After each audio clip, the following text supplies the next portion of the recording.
दोस्तों, राजस्थान की एक जगह है भिलवाड़ा। भिलवाड़ा से कुछ दूरी पर मेन रोड से लगभग 200 मीटर दूर जंगल में दो लोगों की लाश मिलती है, एक औरत और एक आदमी। दोनों की लाशें बहुत बुरी तरीके से पड़ी हुई थी, उनकी हालत बहुत खराब थी। जब जो लोग उन्हें देखते हैं तो पुलिस को सूचित करते हैं। पुलिस वहां पर जाने के बाद देखती है कि दोनों की लाशें इतनी बुरी थी। दोनों के शरीर पर कोई कपड़ा नहीं था, एक दूसरे से चिपके हुए थे और दोनों के जो प्राइवेट पार्ट थे उनको भी चोट पहुंचाई गई थी। लड़के का प्राइवेट पार्ट काट कर अलग कर रखा था और लड़की के प्राइवेट पार्ट पर चोट मार रखी थी। उनकी हालत देखकर पुलिस समझ जाती है कि ये हत्या है और ये हत्या कोई ऐसी वैसी हत्या नहीं है, साजिशन हत्या है। पुलिस के सामने सबसे बड़ा सवाल पहले ये था कि आखिर ये दोनों है कौन।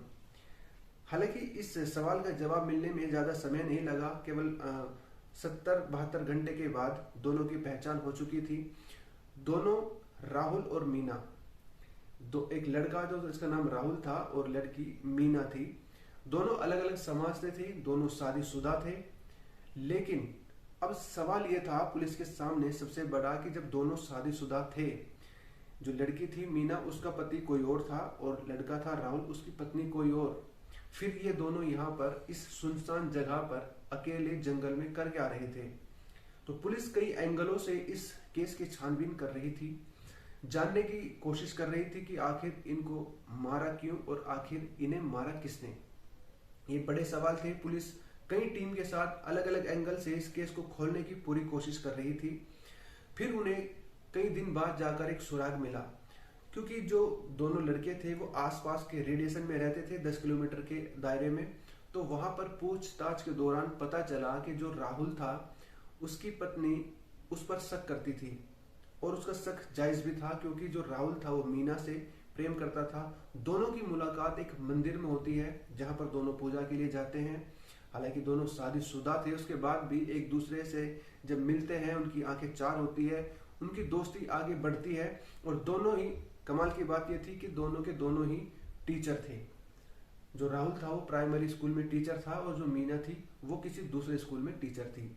दोनों के दोनों टीचर थे और मंदिर में मिलते हैं और एक दूसरे से वे दोस्ती बढ़ाते हैं और दोस्ती इतनी बढ़ जाती है कि वो अपनी शादीशुदा जिंदगी को खराब करने लगते हैं।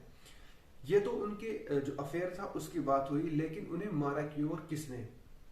दरअसल जो राहुल था उसकी पत्नी एक तांत्रिक के पास जाती थी कि वो उसकी समस्या जो भी थी उसको बताती थी। तांत्रिक उसकी वाइफ की बात सुनता है और बोलता है कि अपने पति को तुम्हें यहाँ पे भेजना होगा। दूसरी तरफ जो तांत्रिक था वो राहुल को बुलाता है और राहुल को बुलाने के बाद उससे सारी बात पूछता है। तो राहुल उस तांत्रिक से सब कुछ छुपाता है, लेकिन तांत्रिक को सब कुछ मालूम था। उसने कहा कि अगर तुम्हें अपने जीवन में उस स्त्री को लाना है जिसे तुम चाहते हो, हमेशा उसके साथ रहना चाहते हो, तो मेरी बात मान लो और तुम हमेशा उसके साथ रहोगे, कोई तुम्हें अलग नहीं कर सकता। तांत्रिक राहुल को पूरी तरह से अपने शिकंजे में जकड़ लेता है, उसको अपने झांसे में ले आता है। फिर राहुल उसकी बात से सहमत होता है और बोलता है ठीक है, जैसा आप बोलते हो मैं वैसा ही करूंगा। राहुल अपनी जो गर्लफ्रेंड थी मीना, उसको भी ये बात बताता है कि हमें एक तांत्रिक हमेशा के लिए एक कर देगा। उसके लिए हमें कुछ अनुष्ठान करने पड़ेंगे, कुछ तांत्रिक जो विधि होती है उनसे गुजरना पड़ेगा, इसके लिए हमें वहां पर जाना पड़ेगा। तो राहुल अपनी गर्लफ्रेंड मीना को लेकर तांत्रिक के पास जाता है। अब जो तांत्रिक था वो पहले से ही उसने षड्यंत्र रच रखा था उन दोनों को मारने का। वो 50 फेविक्विक लेता है और उसे केमिकल में सबको मिला लेता है और फिर जब वो दोनों आ जाते हैं एक सर्कल बनाकर दोनों को बोलता है कि इसके अंदर जाओ। वे चले जाते हैं, कुछ अनुष्ठान करवाता है, उसके बाद कहते हैं कि अब दोनों अपने अपने वस्त्र उतार दो और यहाँ पर संबंध बनाओ। क्योंकि आसपास कोई नहीं था, जंगल था, घना जंगल था, दूर दूर तक कोई सन्नाटा नहीं था, इंसान का नाम और निशान नहीं था। तो वो दोनों वहां पर उस तांत्रिक के सामने संबंध बनाते हैं। जब वो उस कंडीशन में पहुंचते हैं कि अब वो किसी के बारे में सोच नहीं रहे थे, तो उस कंडीशन में वो जो केमिकल और फेविक्विक था उन दोनों के ऊपर मतलब डाल देता है। उन्हें डालने के बाद फेविक्विक अपना काम करती है, दोनों के शरीर चिपक जाते हैं और चिपक इतनी बुरी तरह से जाते हैं क्योंकि हटते नहीं, फेविक्विक बहुत जल्दी काम करती है। अब वो इससे पहले समझ पाते कि हमारे साथ हुआ क्या है, वो लगे पड़े थे। जब हटने की कोशिश करते हैं तो हटा नहीं जाता, दोनों एक दूसरे से बहुत बुरी तरह से चिपक जाते हैं और हटने की कोशिश में उनकी खाल उखड़ जाती है। जब वे बार बार बहुत कोशिश कर रहे थे तो तांत्रिक घबराकर उन दोनों पर ईंट और पत्थर से वार कर रहा था। उनके सर पर मारता था, कभी उनके कहीं पर मारता था, उनके प्राइवेट पार्ट को भी वो लगातार जख्मी कर रहा था, एक के बाद एक कई हमले कर रहा था। बार बार हमले होने के कारण दोनों ऑन द स्पॉट ही मर चुके थे। फिर तांत्रिक उसका प्राइवेट पार्ट काट को फेंक देता है और लड़की के प्राइवेट पार्ट में भी वो चोट पहुंचाता है और वहां से भाग जाता है। बहुत लंबी स्टोरी होने के बाद, बहुत समय लगने के बाद पुलिस उस तांत्रिक को भी खोजबीन करके उठा लेती है, पकड़ लेती है।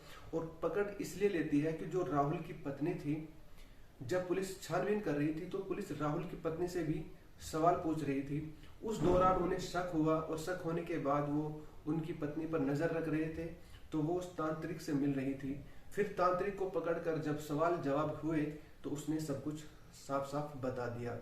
दोस्तों, ये बहुत ही घिनौनी बात है कि हमारे समाज में इतनी एजुकेशन होने के बाद, इतने पढ़े लिखे होने के बाद, सब कुछ होने के बाद क्यों लोग अवैध संबंध में पड़ जाते हैं। आज के इस दौर में आप जिस मर्डर के पीछे देखें, या तो पैसा होगा या फिर अवैध संबंध होंगे, जमीन होगी। और इस हत्याओं के पीछे भी वही चीज थी। अगर वो दोनों आपस में ना मिलते, इस चक्कर में ना पड़ते, तो शायद आज वो दोनों जिंदा होते। लेकिन दोस्तों, हम आपसे सिर्फ यही कहना चाहेंगे, अगर आप इस तरह की वीडियो पसंद करते हैं तो हमारे चैनल को लाइक जरूर करना, सब्सक्राइब करना और शेयर भी करना, और हमेशा सचेत रहना, सावधान रहना।